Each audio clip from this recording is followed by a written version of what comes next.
اللہ الرحمن الرحیم۔ آج ہم پڑھیں گے دوسرے پارے کا چوتھا اور آخری حصہ۔ اللہ کے نام سے شروع جو بہت مہربان نہایت رحم کرنے والا ہے۔ ان باتوں کی نصیحت تم میں سے ان لوگوں کو کی جا رہی ہے جو اللہ اور یوم آخرت پر ایمان رکھتے ہیں۔ یہی تمہارے لیے زیادہ ستھرا اور پاکیزہ طریقہ ہے۔ اللہ جانتا ہے اور تم نہیں جانتے۔ اور مائیں اپنے بچوں کو پورے 2 سال تک دودھ پلائیں۔ یہ مدت ان کے لیے ہے جو دودھ پلانے کی مدت پوری کرنا چاہیں، اور جس باپ کا وہ بچہ ہے اس پر واجب ہے کہ وہ معروف طریقے پر ان ماؤں کے کھانے اور لباس کا خرچ اٹھائے۔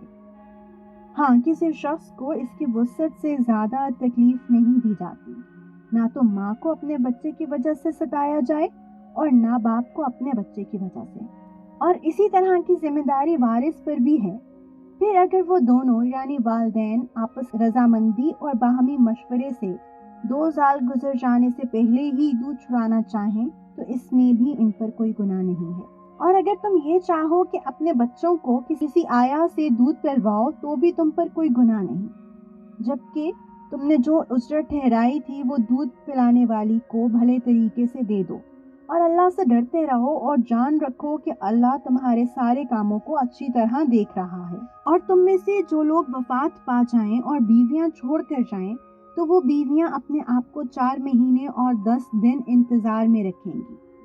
پھر جب وہ اپنے عدت میعاد کو پہنچ جائیں تو وہ اپنے بارے میں جو کارروائی مثلاً دوسرا نکاح قاعدے کے مطابق کریں تو تم پر کچھ گناہ نہیں۔ اور جو کچھ تم کرتے ہو اللہ اس سے پوری طرح باخبر ہے۔ اور عدت کے دوران اگر تم ان عورتوں کو اشارے کنائے میں نکاح کا پیغام دو یا ان سے نکاح کا ارادہ دل میں چھپائے رکھو تو بھی تم پر کوئی گناہ نہیں۔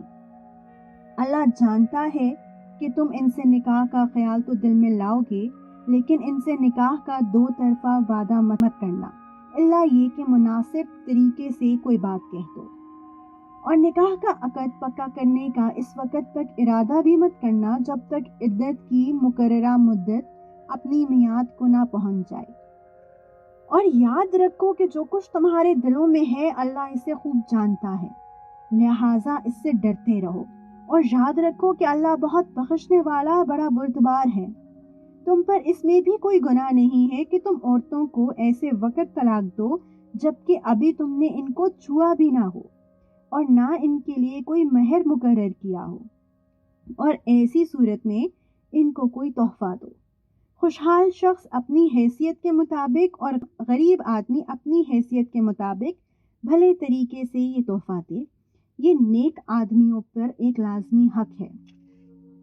اور اگر تم نے انہیں چھونے سے پہلے ہی اس حالت میں طلاق دی ہو جب کہ ان کے لیے نکاح کے وقت کوئی مہر مقرر کر لیا تھا تو جتنا مہر تم نے مقرر کیا تھا اس کا آدھا دینا واجب ہے، الا یہ کہ وہ عورتیں رعایت کر دیں اور آدھے مہر کا بھی مطالبہ نہ کریں، یا وہ شوہر جس کے ہاتھ میں نکاح کی گرہ ہے رعایت کرے اور پورا مہر دے دے۔ اور اگر تم رعایت کرو تو یہ تقویٰ کے زیادہ قریب ہے۔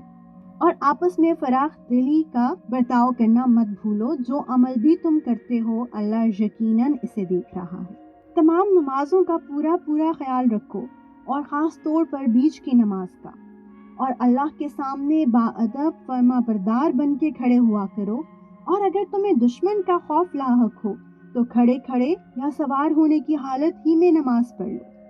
پھر جب تم امن کی حالت میں آ جاؤ تو اللہ کا ذکر اس طریقے سے کرو جو اس نے تمہیں سکھایا ہے، جس سے تم پہلے ناواقف تھے۔ اور تم میں سے جو لوگ وفات پا جائیں اور اپنے پیچھے بیویاں چھوڑ جائیں تو وہ اپنی بیویوں کے حق میں یہ وصیت کر جایا کریں کہ 1 سال تک وہ ترکے سے نفقہ وصول کرنے کا فائدہ اٹھائیں گی اور ان کو شوہر کے گھر سے نکالا نہیں جائے گا۔ ہاں، اگر وہ خود نکل جائیں تو اپنے حق میں قاعدے کے مطابق وہ جو کچھ بھی کریں اس میں تم پر کوئی گناہ نہیں ہوگا، اور اللہ صاحب اقتدار بھی ہے، صاحب حکمت بھی۔ اور متعلقہ عورتوں کو قاعدے کے مطابق فائدہ پہنچانا متقیوں پر ان کا حق ہے۔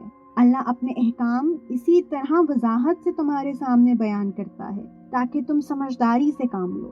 کیا تمہیں ان لوگوں کا حال معلوم نہیں ہوا جو موت سے بچنے کے لیے اپنے گھروں سے نکل آئے تھے اور وہ ہزاروں کی تعداد میں تھے؟ چنانچہ اللہ نے ان سے کہا مر جاؤ، پھر انہیں زندہ کیا، حقیقت یہ ہے کہ اللہ لوگوں پر بہت فضل فرمانے والا ہے، لیکن اکثر لوگ شکر ادا نہیں کرتے۔ اور اللہ کے راستے میں جنگ کرو اور یقین رکھو کہ اللہ خوب سننے والا، خوب جاننے والا ہے۔ کون ہے جو اللہ کو اچھے طریقے پر قرض دے تاکہ وہ اسے اس کے مفاد میں اتنا بڑھائے چڑھائے کہ وہ زیادہ ہو جائے؟ اور اللہ ہی تنگی پیدا کرتا ہے اور وہی وسعت دیتا ہے، اور اسی کی طرف تم سب کو لوٹایا جائے گا۔ کیا تمہیں موسیٰ کے بعد بنی اسرائیل کے گروہ کے اس واقعے کا علم نہیں ہوا جب انہوں نے اپنے ایک نبی سے کہا تھا کہ ہمارا ایک بادشاہ مقرر کر دیجئے تاکہ اس کے جھنڈے تلے ہم اللہ کے راستے میں جنگ کر سکیں؟ نبی نے کہا، کیا تم لوگوں سے یہ بات کچھ بعید ہے کہ جب تم پر جنگ فرض کی جائے تو تم نہ لڑو؟ انہوں نے کہا، بھلا ہمیں کیا ہو جائے گا جو ہم اللہ کے راستے میں جنگ نہ کریں گے، حالانکہ ہمیں اپنے گھروں اور اپنے بچوں کے پاس سے نکال باہر کیا گیا ہے۔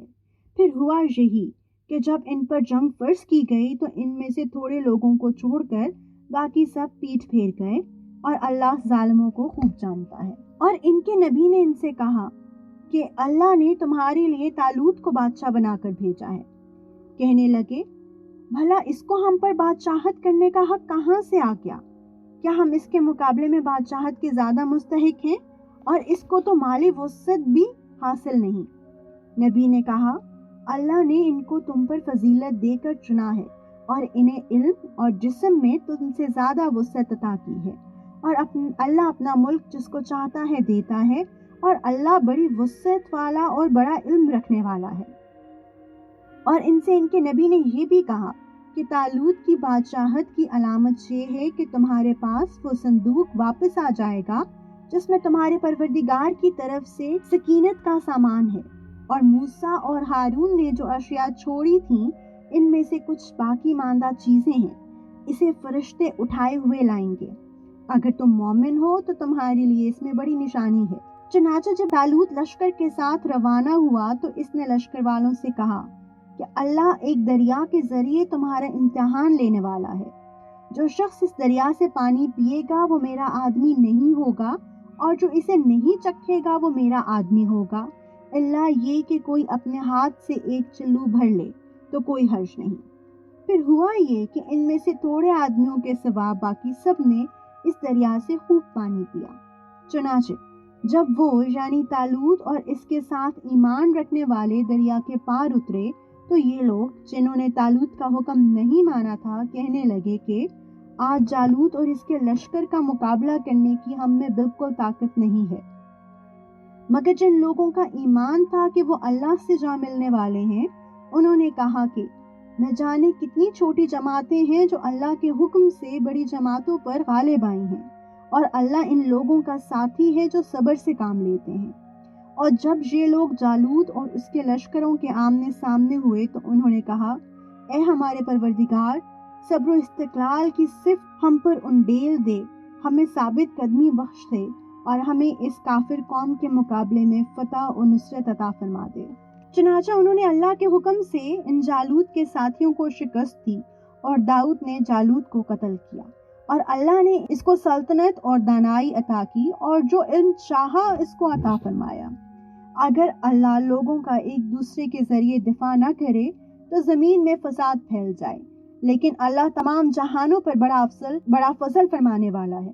یہ اللہ کی آیات ہیں جو ہم آپ کے سامنے ٹھیک ٹھیک پڑھ کر سناتے ہیں، اور آپ بے شک ان پیغمبروں میں سے ہیں جو رسول بنا کر بھیجے گئے ہیں۔